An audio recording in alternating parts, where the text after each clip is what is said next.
បាទជំរាបសួរអ្នកទាំងអស់គ្នាថ្ងៃនេះខ្ញុំនឹងបង្ហាញនៅ clip video មួយទៀតដែលមានសារៈសំខាន់ចំពោះលោកអ្នកដែលធ្វើនៅ Excel ជាច្រើនហើយយើងមានការលំបាកក្នុងការយករូបភាព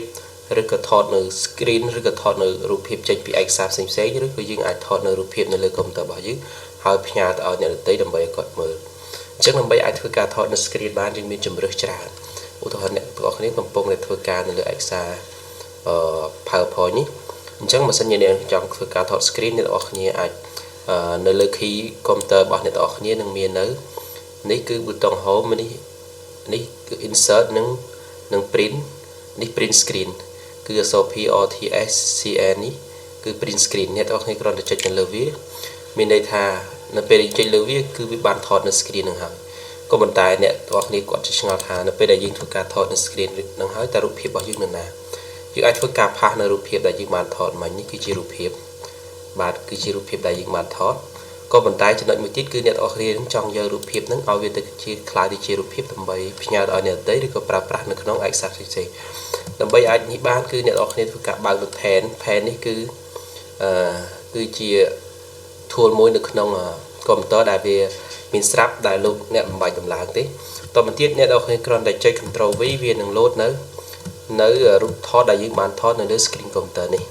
នៅលើនេះអ្នកទាំងអស់គ្នាអាចធ្វើការ edit ឬក៏កាត់ឬក៏ select យកចំណុចណាមួយបានឧទាហរណ៍អ្នកទាំងអស់គ្នាចង់យកតែប៉ុណ្នេះ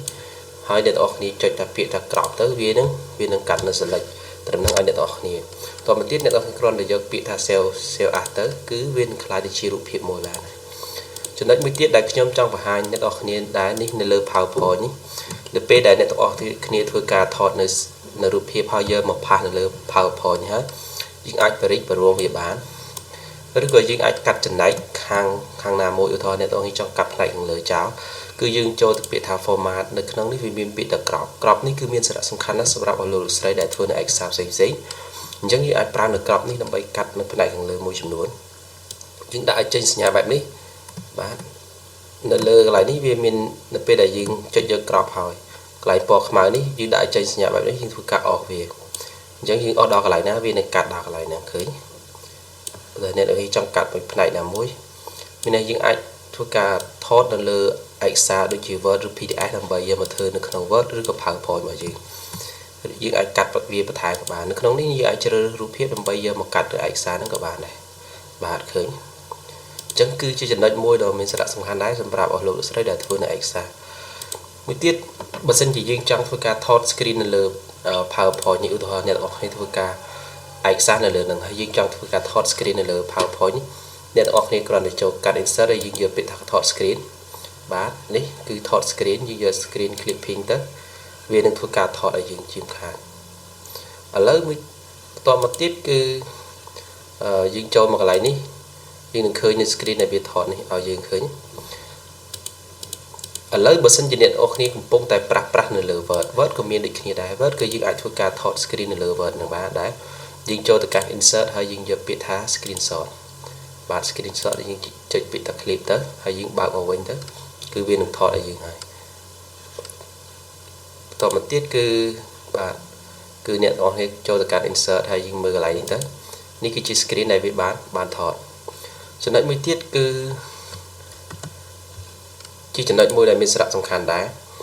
បើសិនបើអ្នកទាំងអស់គ្នាត្រូវការថតនៅផ្នែកណាមួយគឺយើងមាន tool មួយទៀតដែលសម្រាប់អនុញ្ញាតឲ្យយើងប្រើប្រាស់បាន tool នេះវាមានឈ្មោះថា Spacing tool នេះគឺយើងអាចធ្វើការគូសនៅចំណិតណាមួយនៃនេះវាបានកន្លែង new នេះគឺយើងអាច full screen ក៏បានឧទាហរណ៍អ្នកទាំងអស់គ្នា full screen គឺវាថតឲ្យឃើញគឺ tool នេះគឺស្រួលប្រើមែនទែន Spacing tool នេះគឺមាននៅក្នុង Windows របស់យើងស្រាប់ដល់យើងមិនបាច់ធ្វើការដំឡើងវាទេគ្រាន់តែចំពោះលោកអ្នកដែលប្រើ Windows 7យើងគ្រាន់តែ search ពាក្យថា Spacing tool បាទលើវាដល់ណាបាទខ្ញុំទាញវាយកមកវិញ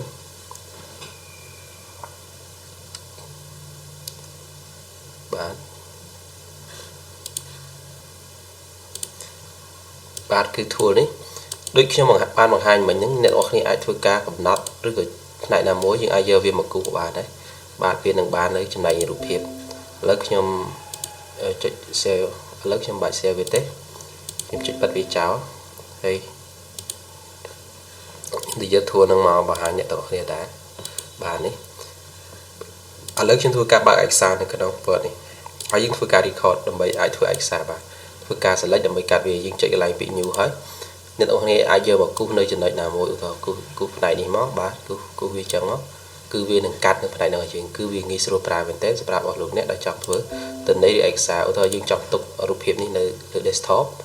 ហើយខ្ញុំនឹងយកវាមកប្រើប្រាស់ដើម្បីឲ្យលោកអស់គ្នាបានទស្សនាតទៅទៀតខ្ញុំចូលទៅ insert ដើម្បីយករូបភាពមិញដែលយើងបានដាក់បានកាត់នេះគឺនៅទីនេះបាទហើយខ្ញុំកាត់វាចោលយើងយកពាក្យក្រោបដើម្បីកាត់ផ្នែកណាមួយដែលជឿត្រូវការបាទផ្នែកនេះ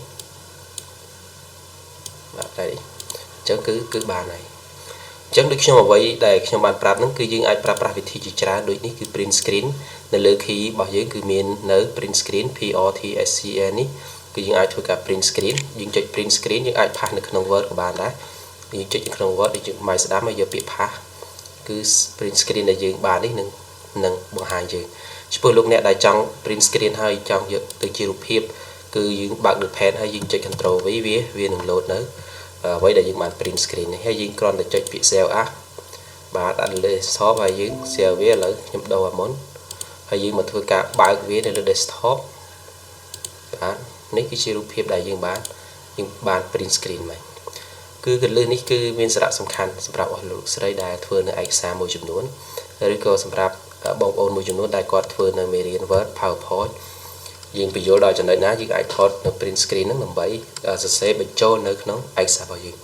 អរគុណចំពោះការតាមដានទស្សនាចំពោះបញ្ហាមួយចំនួនអ្នកនរគ្នាអាច comment នៅខាងក្រោមវីដេអូនេះ